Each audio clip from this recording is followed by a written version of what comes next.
The trans-Himalayan region of Nepal is a high-altitude desert, a rain-shadow world where time passes to the ever-present wind and cold, snow leopards stalk the crags, and Buddhist mantras fill the air.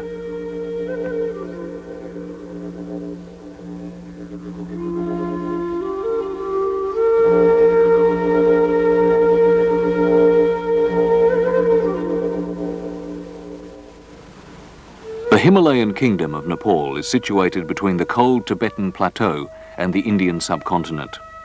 Close to the Tibetan border in central Nepal lies the Nyeshyang Valley.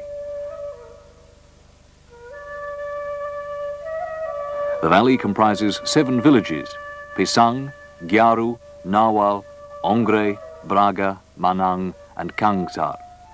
All are nestled amidst steep terrain in the shadow of Annapurna. Nyeshyang lies north of and behind the great massif of the Annapurna range, which at over 8,000 meters forms a formidable barrier to the wet monsoon clouds from the south. Consequently, the valley receives very little rain during the summer monsoon months.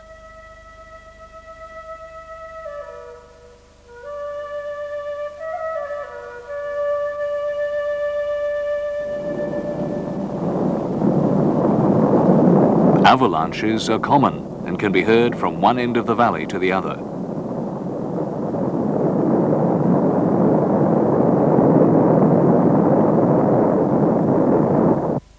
It is here that the Nyeshyang Kola begins the long journey to the tropical lowlands.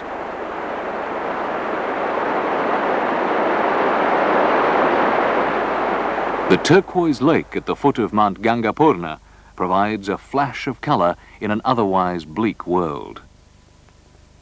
In this stark environment, the villages blend into their surroundings rather than stand apart from them. Lying at an altitude of 3,400 meters, the main village of Manang is an assemblage of roughly 200 flat-roofed houses.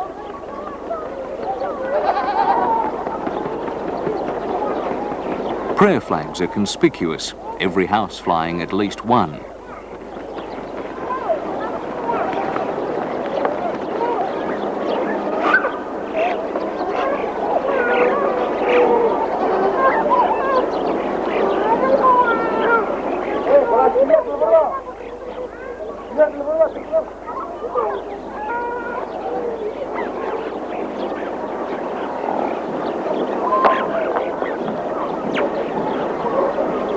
The double-story houses made from stone, wood and mud are similar in size and appearance and do not reflect the relative wealth of the owners.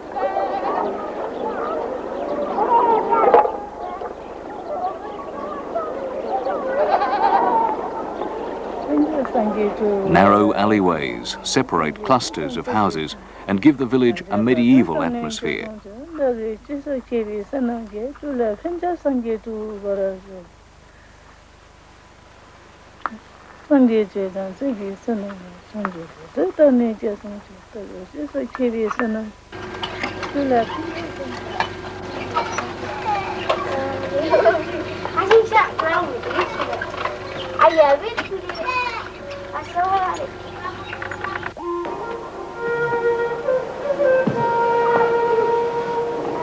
Children outnumber adults in Manang and are often observed playing in small groups.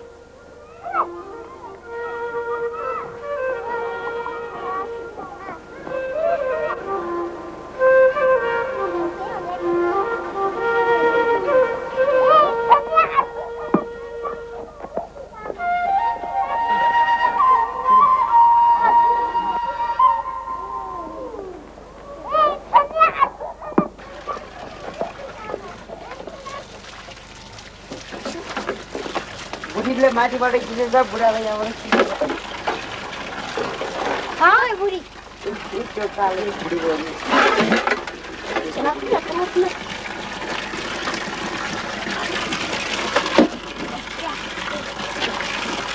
Because of the freezing temperature of the water, the locals rarely wash themselves. The next best thing, however, is washing your clothes, and this is done by the women at the communal taps, which also serve as a meeting place.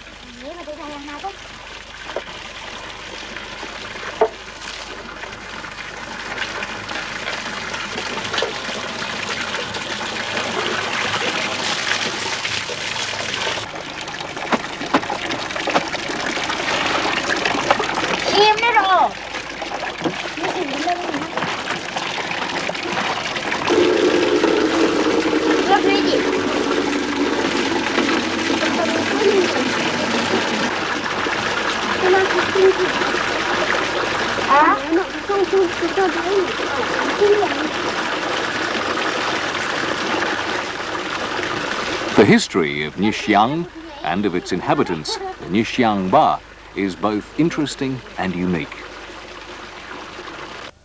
We describe the Nyeshyangba society in this way, that we believe that we are the Nyeshangbas, identify ourselves as Manangis, that no we are Nepalis, no we are Tibetans.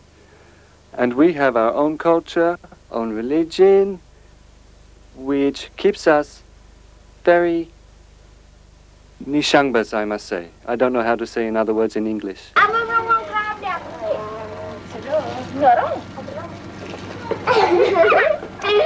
Although the Nyeshyangba speak their own language and follow their own calendar, they have absorbed the beliefs and practices of the Kagyu and Nyingma lineages of Tibetan Buddhism.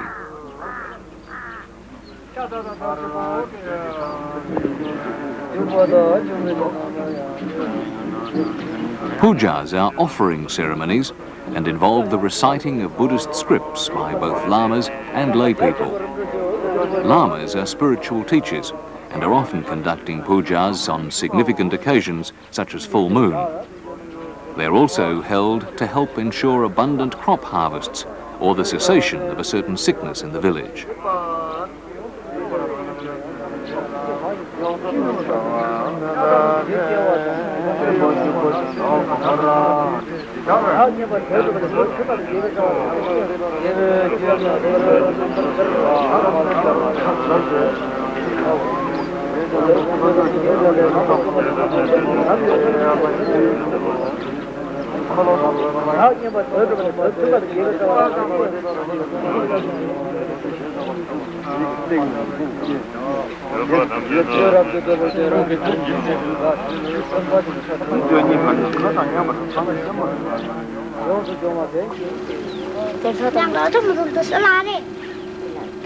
The Nyeshyangba have a strong faith, and their Buddhist beliefs enrich their existence from youth throughout their lives in this harsh, rugged region.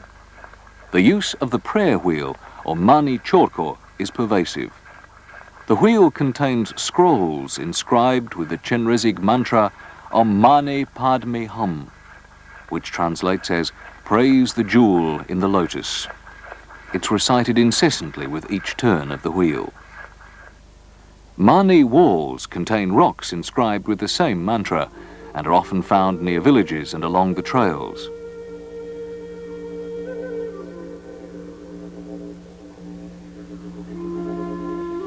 Some Mani walls are larger than others and are decorated with beautiful frescoes, such as this wall near the village of Gyaru.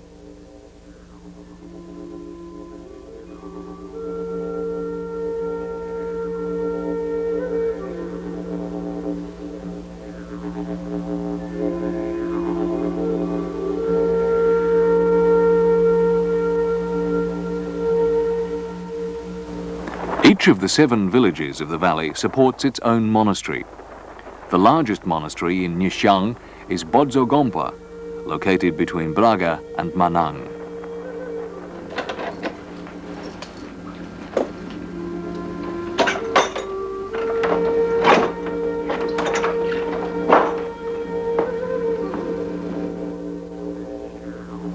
Inside this monastery, a golden statue of Sakyamuni Buddha, the founder of Buddhism 2,500 years ago, sits on an altar surrounded by other figures and deities from the Tibetan Buddhist tradition.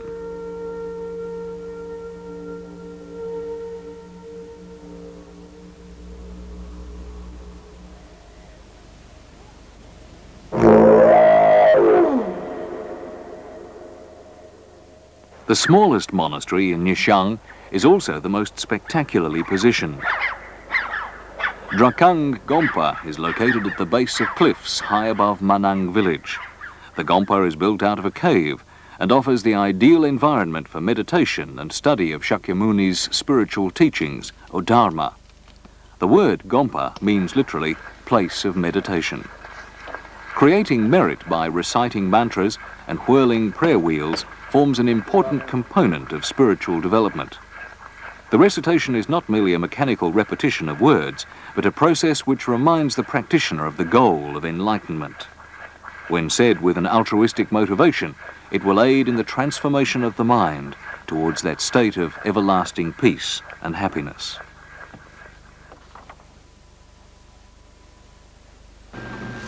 Another form of accumulating merit is through the use of prayer flags.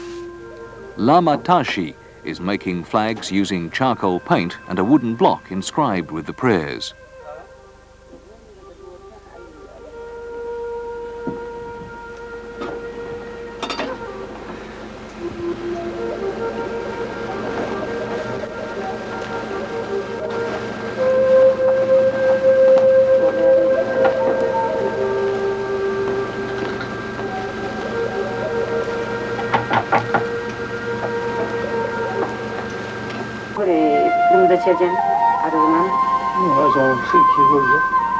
Within the Nyingma tradition, marriage for lamas is not uncommon. Together, Uminda and Lama Tashi share this isolated abode.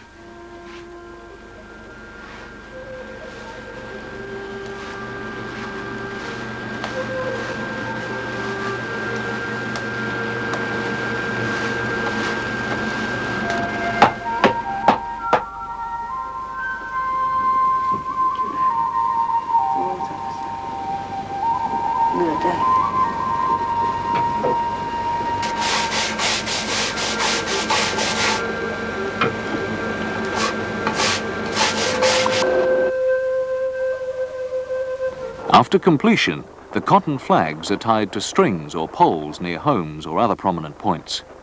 With every flutter of wind, more prayers are generated and earn the owner merit.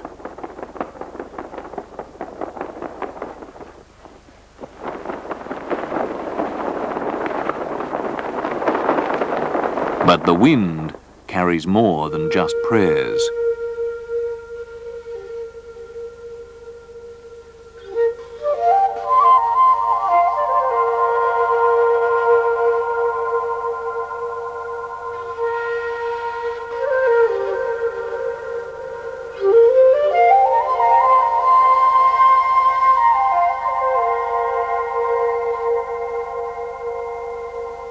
Himalayan griffon vultures with wingspans of up to 10 feet effortlessly soar the skies while combing the terrain below for the carcass of a dead animal.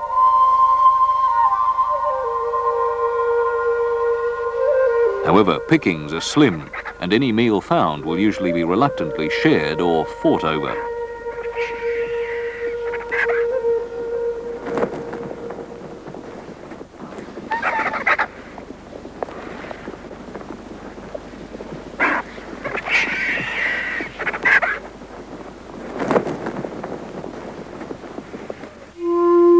Much of the valley is rugged and infertile and has a low agricultural productivity.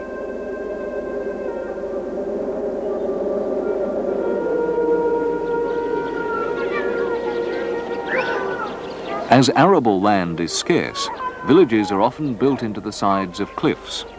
The houses in Braga are stacked on top of each other.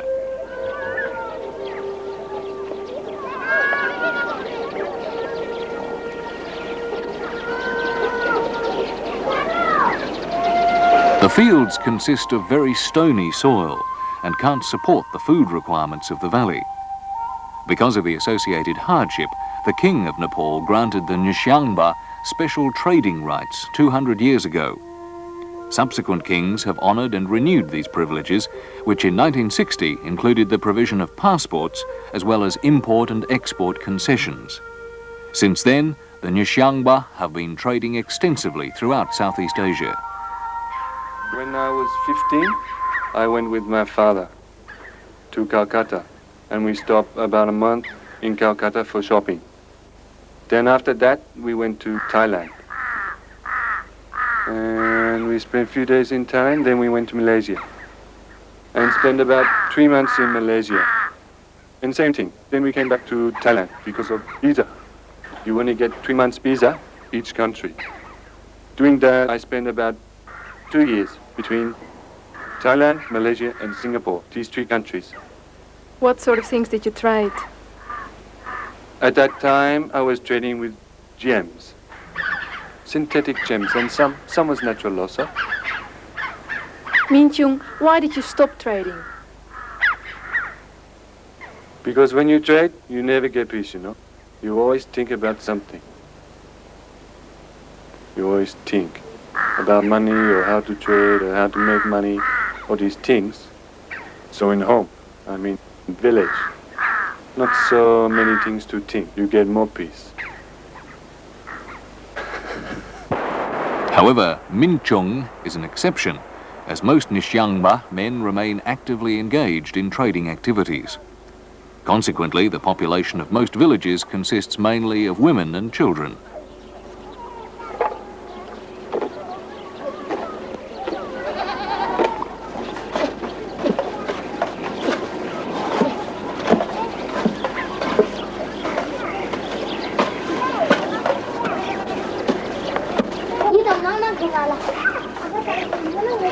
Heavy snowfalls are common in winter, and snow must be cleared from the mud roofs quickly before it melts and causes permanent damage to the houses.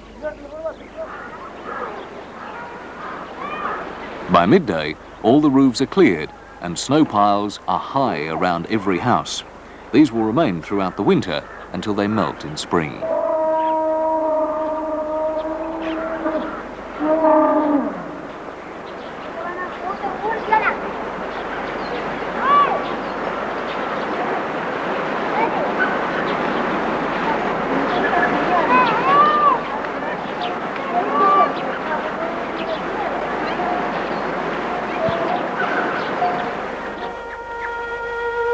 A smaller population has meant lower numbers of livestock. Less competition has occurred between domestic animals, such as yaks and goats, and the wild Himalayan blue sheep for the scarce forage found at higher altitudes.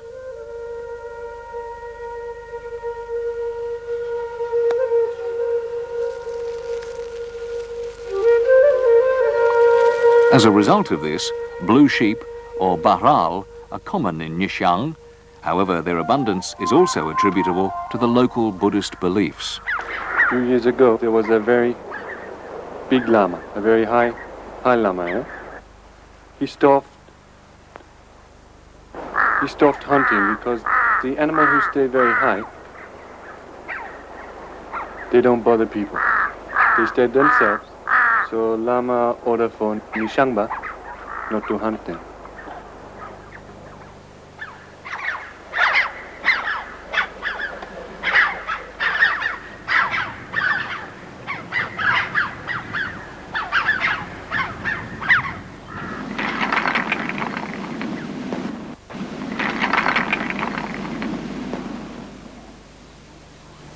The bahral inhabit the scree slopes and are well adapted to the physical demands of life in steep terrain. They are thought by scientists to be similar in form and behaviour to the hypothetical ancestor of the sheep and goat evolutionary lines.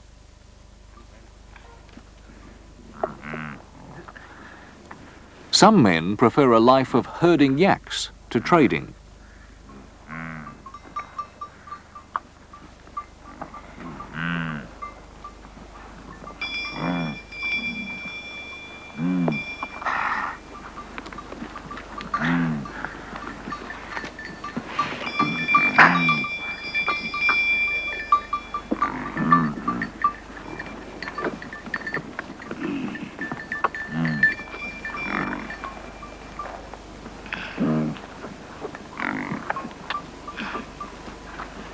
Every morning at first light, the herders will inspect their yaks, untether the calves and disperse the animals over the slopes to feed for the day.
Sometimes calves are kept and fed within the protection of a pen.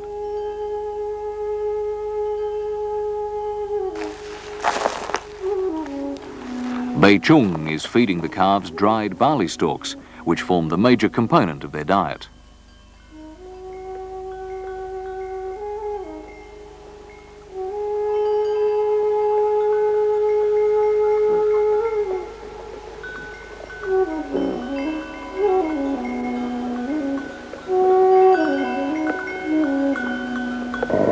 Herders keep fierce Tibetan mastiffs to keep an eye on the yaks at night and warn off predatory animals.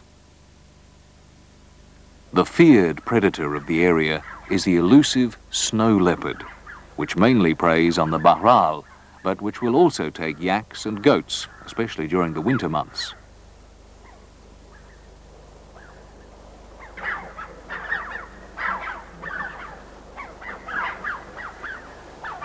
After a tiring morning chasing and directing obstinate yaks, the herders return to the yakwal tent for a chat and a well-earned bowl of salty butter tea.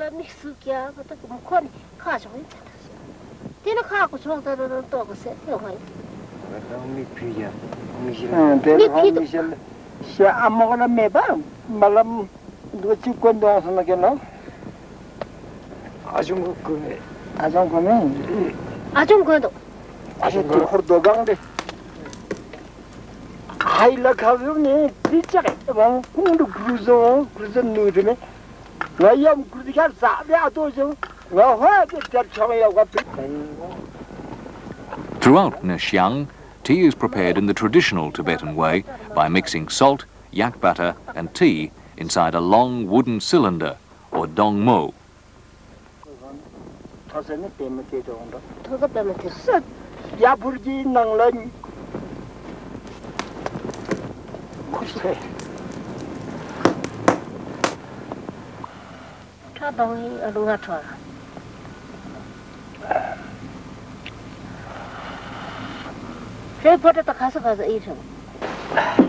Ani peju pangji kata cha bole hami tarkin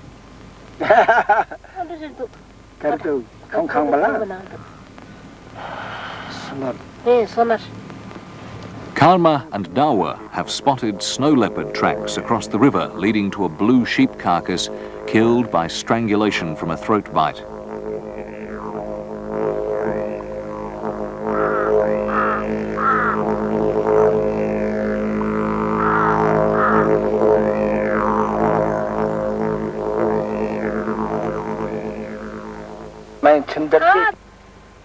साथै गएपछि समाउन सक्छ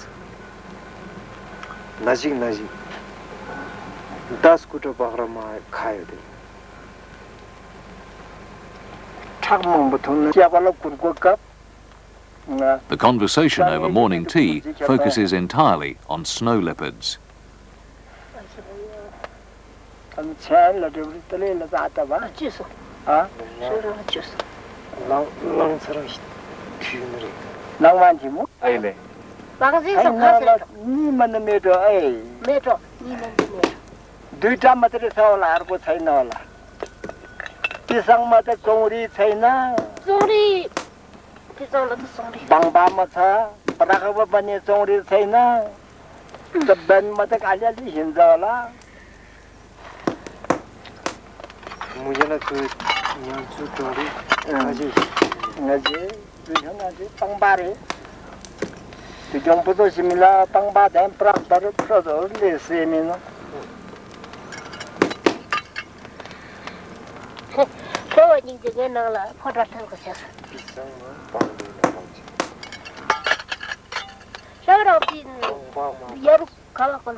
Snow leopards are primarily nocturnal cats and rest in inaccessible places such as rocky ledges during the day.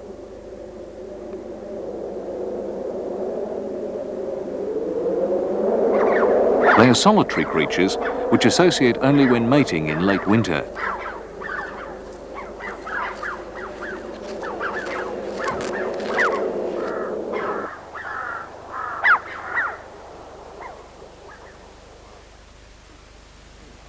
Long prized for their fur, they are rapidly disappearing from the Himalaya due to reduced numbers of wild prey and hunting from livestock owners.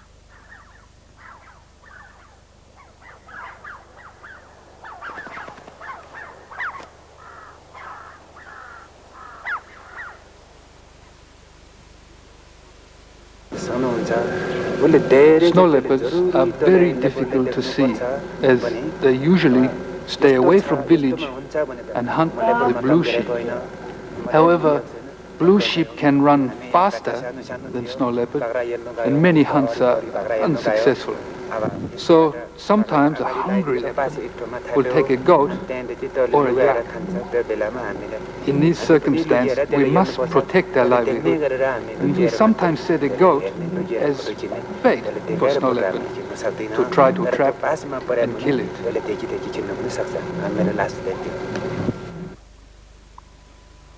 Snow leopards that frequently kill goats or young yaks are trapped and killed in Nyeshyang.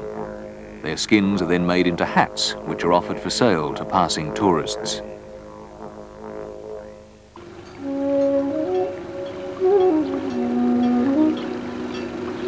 Every morning, flocks of goats will leave the village to forage on the surrounding slopes. Each family may own from 10 to 25 adult goats.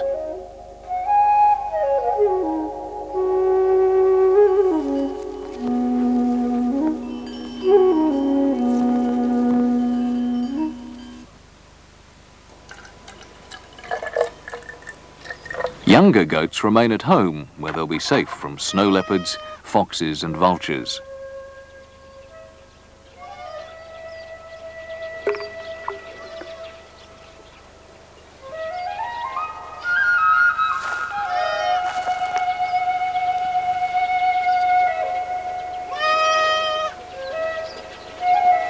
Dolma here feeds her goats a special mixture of chung, a mild millet beer.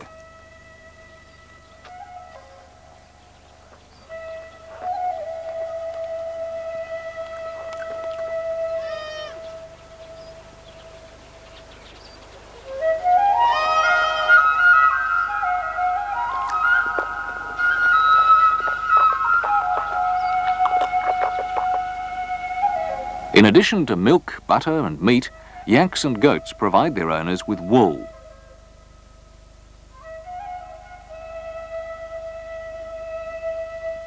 With no electricity, the Nyeshyangba rely totally on local resources for cooking and heating. Wool is a precious resource in a region where winter temperatures can plummet to minus 35 degrees Celsius.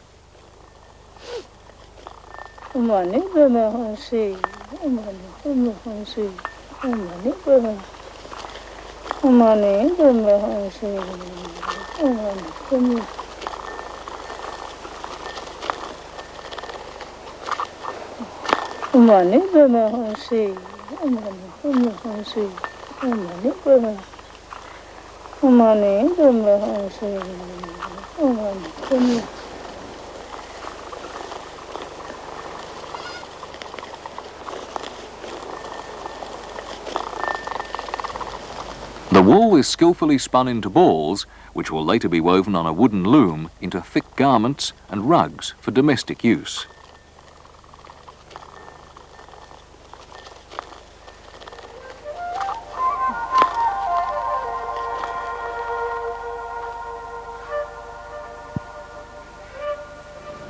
When Nyeshyangba men return to the valley from their trading trips, they occasionally bring some Western clothes. The resident locals, however, prefer the more durable homespun and loom-woven dress.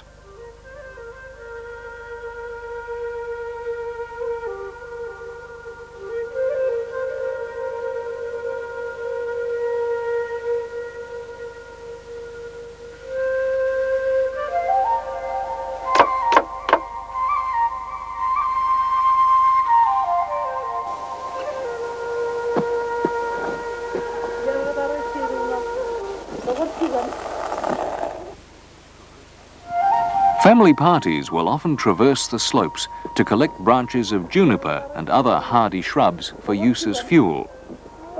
These shrubs form the main vegetation above the tree line around 4,000 meters, and their removal can lead to a destabilization of the soil of the steep slopes.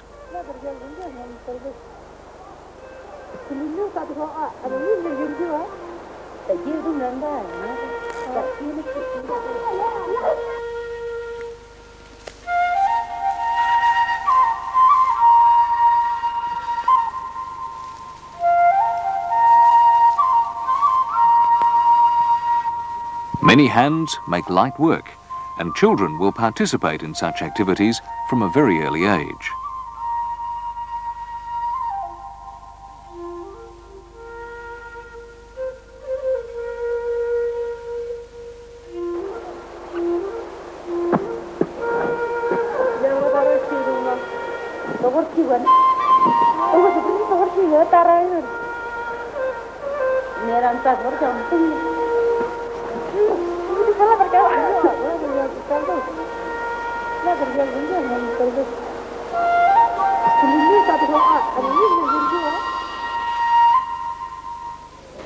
The main fuel in the valley is firewood, which is stored on the tops of houses.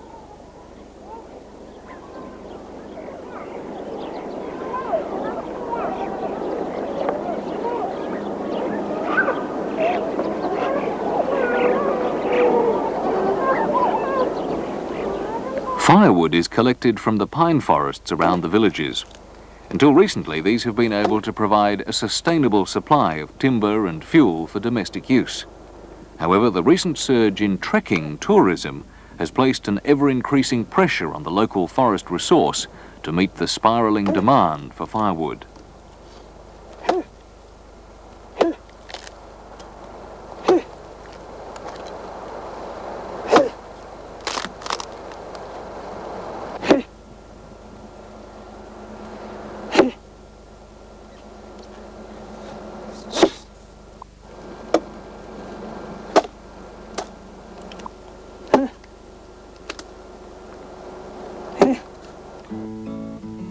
Nyeshyang and the village of Manang have recently become popular trekking destinations.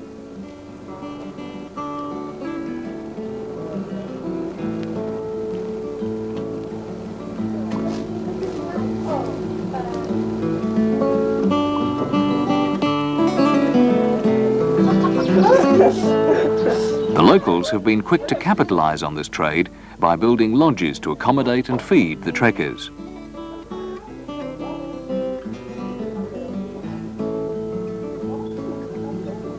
They come to photograph and relax amongst spectacular scenery, walking a circuit around the Annapurnas.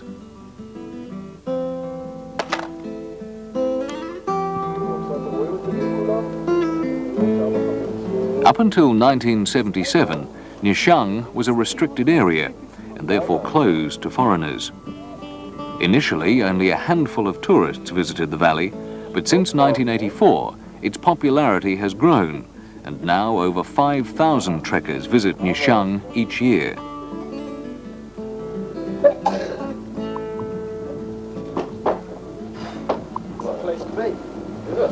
However, as more and more tourists arrive, an increasing demand is placed on the scarce local firewood resource, as all meals are cooked on wood fires.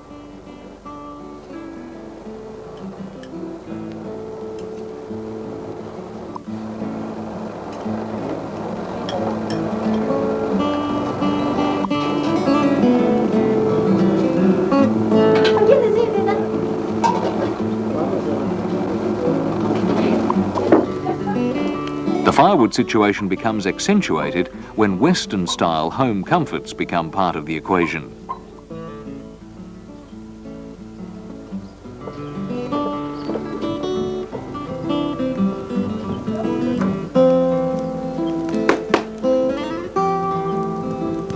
A recent trend has been for tins of water to be heated for washing purposes. The use of hot water for bathing is a luxury which the locals themselves are unable to afford.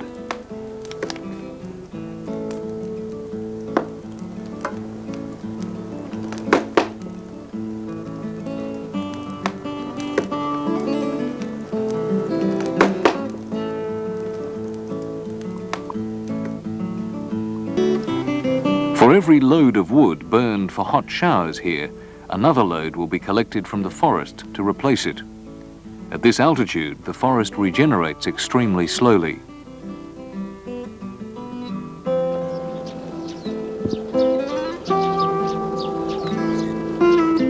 Most trekkers spend 2 days in Manang before leaving the village on their round Annapurna trek. The impact of their visit will linger long after, though.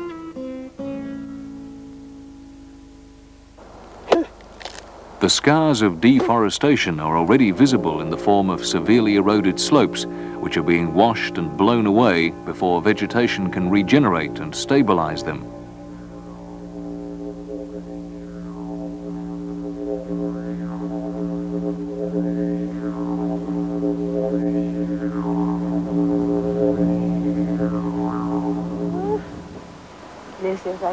For the Nyeshyangba, however, time does not allow the concerns of tomorrow to outweigh the demands of today.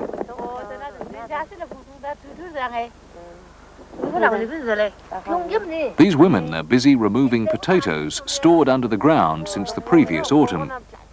This will make way for the sowing of wheat and barley.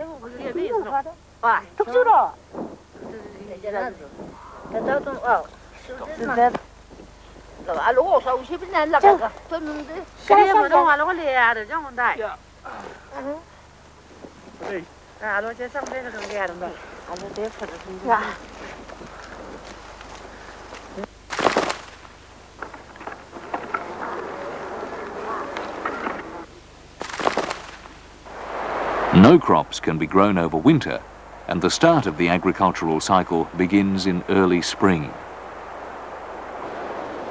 Women of all ages will labour under 30-kilogram loads of dried pine needles mixed with yak or goat dung, which will be applied to the fields as fertiliser.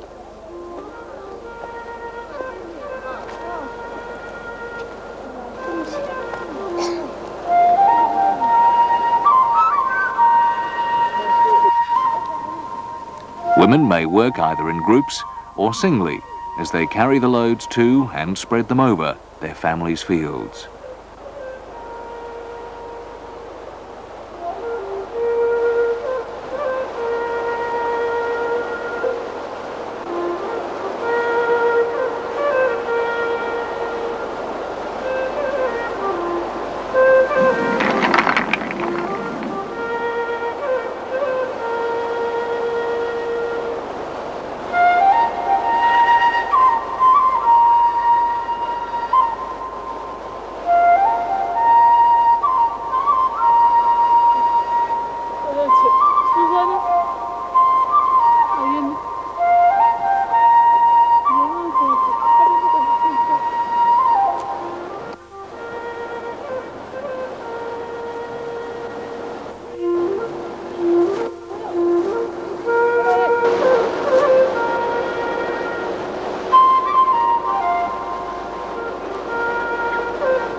Each woman may carry 5 or 6 loads a morning before returning to the village to attend to other chores.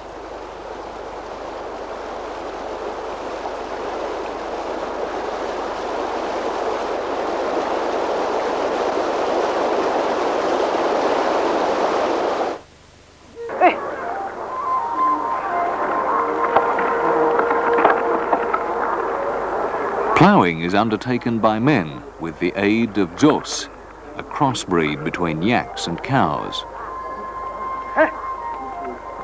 With only wooden hoes and compacted ground, it's a slow and tiring process.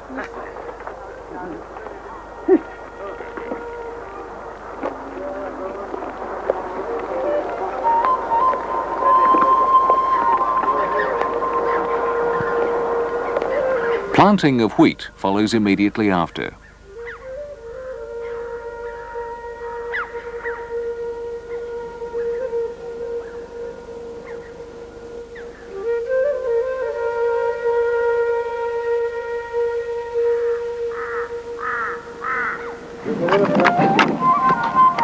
Women will wear their largest necklaces of coral and turquoise on this auspicious occasion.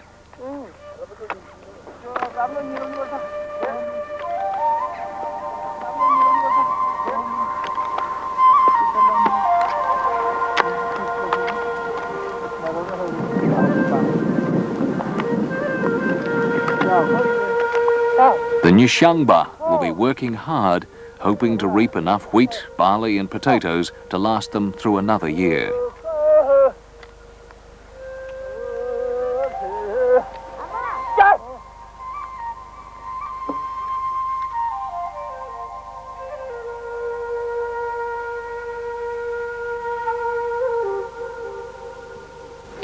The Sanskrit meaning of Annapurna is goddess of abundant harvest.